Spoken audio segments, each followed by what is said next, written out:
अपने पुत्र को जमीन में रखकर सीधे गोविंद से मिलने के लिए चल रही है। गोविंद की लीलाओं में बड़ा ही आनंद है मेरे भक्तों।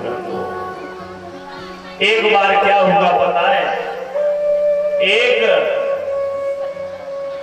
गोपी अपने भगवान की याद में, कृष्ण की याद में यमुना जी पे जल भरने के लिए गई। मेरे भक्त वृंदो, ध्यान से सुनना, बड़ा ही सुंदर प्रसंग है ये।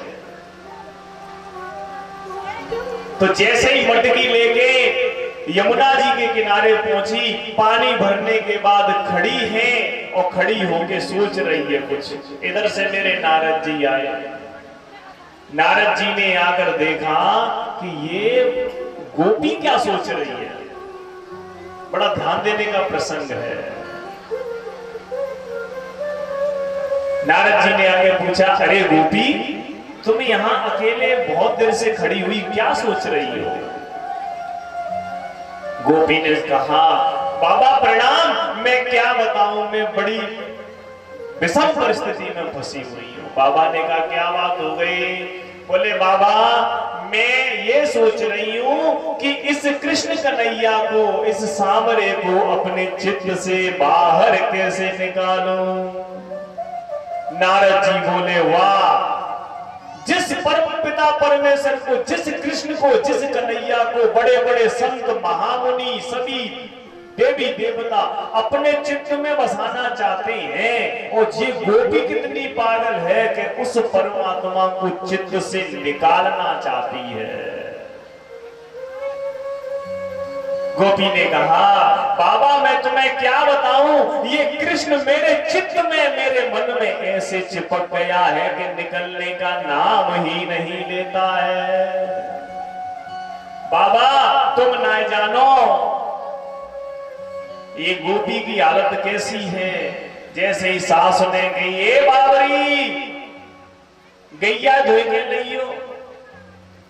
जैसे ही गोपी गाय को धोने के लिए गई, देखिए जब हम किसी को अपने मन में बसा लेते हैं तो वो हमें सर्वत्र दिखाई देता है, वही वही दिखाई देता है, सपने में, खाते पीते, उठते बैठते। यही स्थिति इस गोपी की है मेरे भक्तवृंदो। जैसे ही गाय की इसने दुग्ध को काटना शुरू किया मेरे भक्तवृंदो, तो क्या देखा, जब तक मेरा नटखट नंद लाला आकर बोलो, ओरी भाभी तू क्या कर रही है। गोपी ने जैसे ही मेरे मुरली मनोहर कृष्ण मुरारी को देखा मेरे भक्तवृंदो, अरे लाला दिखे ना, मैं दूध निकाल रही हूँ। कन्हैया ने कहा कि भाभी दूध ना पिलावेगी का।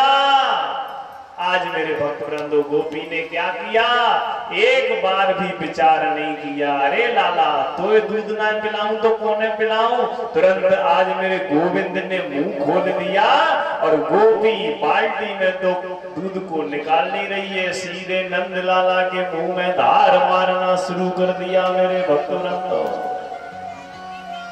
ये गोपी की मन की कल्पना थी। जैसे ही सास निकल के जा रही, सास ने देखो जी बाबरी का कर रही है। जब बाबरी ये का है, वो सिग दूध धरती में ही फैला देगी तो घर का लेके जाएगी। सास को गुस्सा आई, सास ने कहा, ये बाबरी जी तू क्या कर रही है। गोपी का जैसे ही चित्त टूटा, ध्यान टूटा, तो देखा वहां को नंद लाला नाने को कृष्ण कन्हैया नाने, एक साथ गोपी डर गई। सास ने बहुत डांटो और सास ने कहा, चल जा बाबरी, नहीं तो धान कूट जल्दी। जैसे ही बाबा मैंने धान कूट वो शुरू करो, तो जैसे ही धान कूटवे के लिए मैं तैयार भई, जब तक वो नटखट नंद लाला आया और उसने मुझे धान कूटने के जो धनकुट कहते हैं उसको पकड़ के खड़ा हो गया मेरे सामने और बोला, और भाभी क्या कर रही है। बाबा मैं उससे बात करने लग गई और जैसे ही मेरी सास ने देखो पाने कही जामाई बहुए का है, वो बता अकेली अकेली बतिया रही है। जैसे कि ये बाबरी कौन से बात कर रही है। जैसे ही मेरा ध्यान टूटा, मेरा चित्त टूटा, तो देखा वहां तो नंद लाला वंद लाला ना या तो मैं अकेली बात करने लगी थी। तो गोपी कहती है बाबा वो नटखट नंद लाला मेरे चित्त में ऐसा चिपक गया है कि निकलने का नाम ही नहीं लेता है। बोलना पड़ेगा राधे राधे।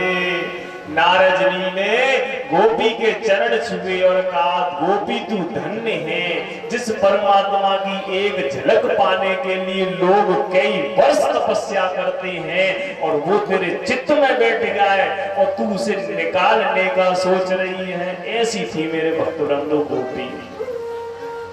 गोपी का अर्थ क्या है? गोपी, गो माने इंद्री, जिसने अपनी इंद्रियों को कृष्णमय कर दिया हो उसको हम कहते हैं गोपी।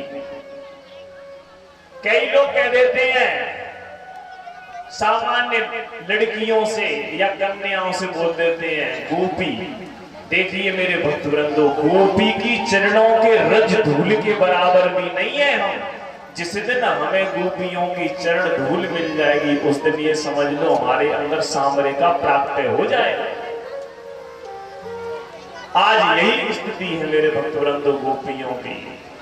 एक गोपी आभूषण पहन रही थी गले में, जैसे ही मुरली की धुन सुनी गले का आभूषण पैर में पहन लिया और पैर का आभूषण गले में पहन लिया। मेरे भक्तवृंदो,